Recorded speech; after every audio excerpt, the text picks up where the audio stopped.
just that we have a theory, a calculation that something should be done. We now have the proof, yeah, something was done. This is it. That was done. And that is really where nature is today. The nature existed before the Big Bang.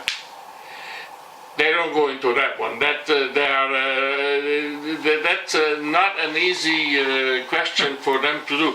But they have an excuse that this, what we are talking about, is only for the visible, knowable universe, which we know and see up in the sky every night in most places. But there is 95% of the universe which is called the dark matter, and we've never seen the dark matter yet. We have no idea what it is. I mean, we are speculating, but we never experienced the dark matter.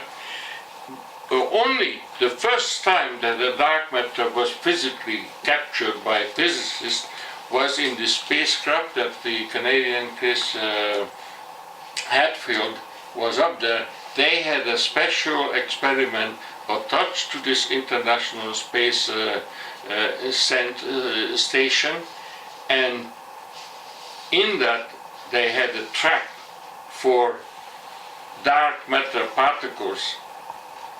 And for the first time, 400 kilometers above the Earth, at that easier location when there is no the clouds and other disturbing factors, they finally got what they call a dark matter, and they are experimenting with it as we speak here, and the physicists all over the world are terribly excited that finally we will get the 95% explanation.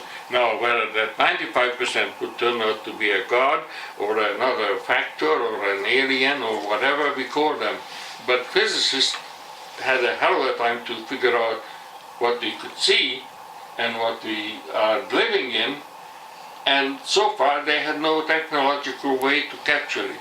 It's only in our time today, it was maybe about a month ago, that they captured the first dark matter. So now physicists are working on that, and I haven't had any new books yet, so I didn't buy any, so I don't know yet what's going on. That's something to come.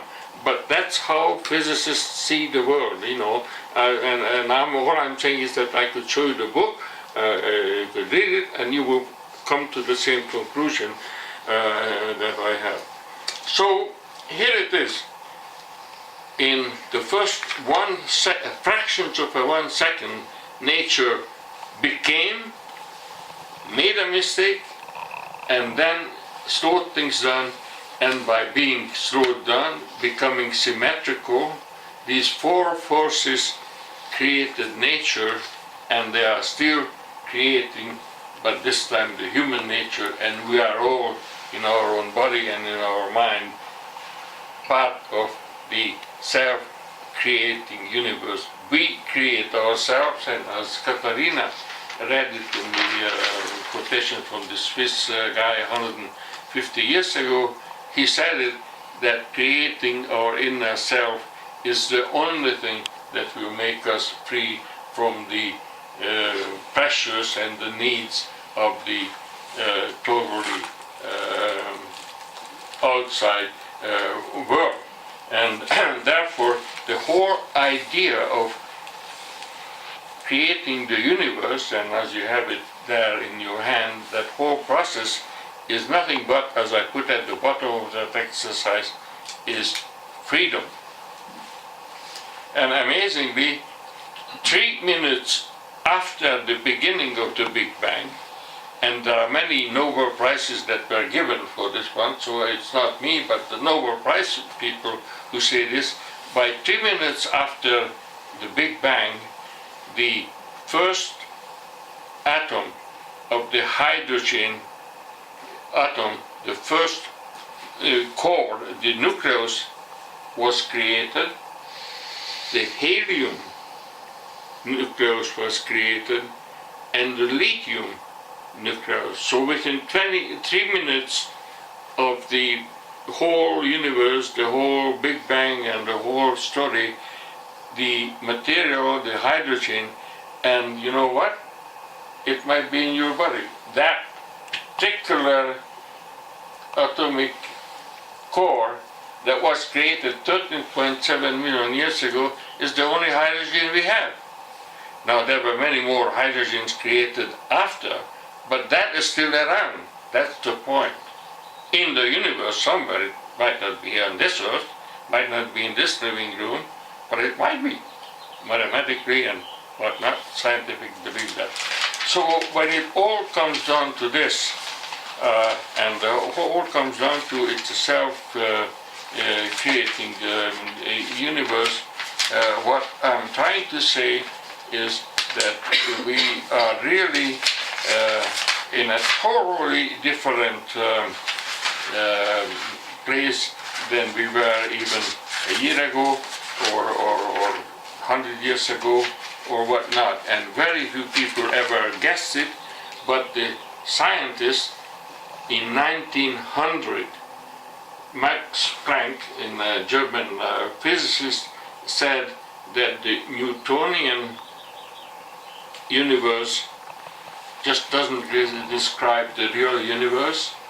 Forget about Newton, let's go for quantum mechanics, 1900, and that started this whole speculation. The physicists started to do mathematics to explain how that quantum universe could have been created, and they called it the Standard Model. So what my whole point is, and that's the end of my commentary, is that nature, even if it made a mistake, it knew how to correct itself. And we could prove that by the Standard Model. That happened July 4th last year. But for us, for the human universe, and that's a totally different universe, but nevertheless part of it, the universe that the whole universe was created for, nature wanted us. And we are created for it, but until we understand it, we might make a mistake and not really know how to get there. Now, to close it all in, very simply, that we talked about the four forces.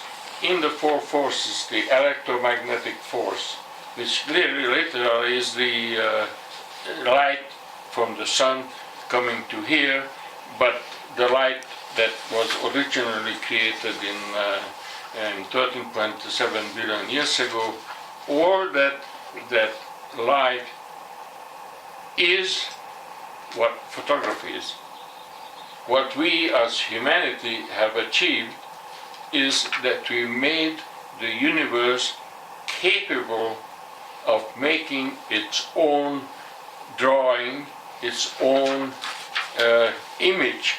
And that idea that the nature is making its own image, and because it's vibrating, because it is mathematical, because it can be calculated, that is absolutely stunning, but true as of 2013.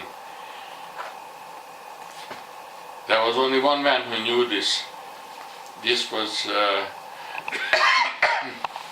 Greek man in Miletus, in where Turkey is today, 2600 years ago, Thales, and he said it, that with all these things that particularly the Greeks, every Greek house, and we have been in Greece with Tony, in every Greek house there is a god, and every one of them is different from the next house. They somehow, if you go there, my god is this, in this house, our god is this, in this god she's a woman, whatever. So that variety that the gods became in humanity and the religions became in humanity, this Thales said, that's going to all overpass. There is a mathematical model that will be made, and that will explain the true creation and the true meaning of the universe. He said it, and amazingly, he said it that, but to achieve it, you have to know yourself.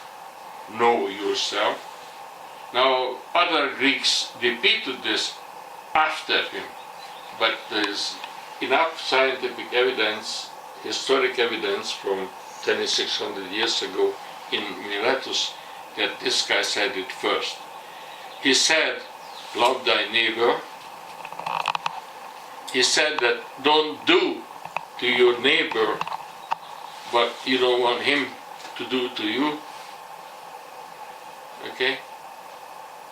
And with these, not rules, but these conditions, we will understand our true meaning, and we will be able to live a free and happy life.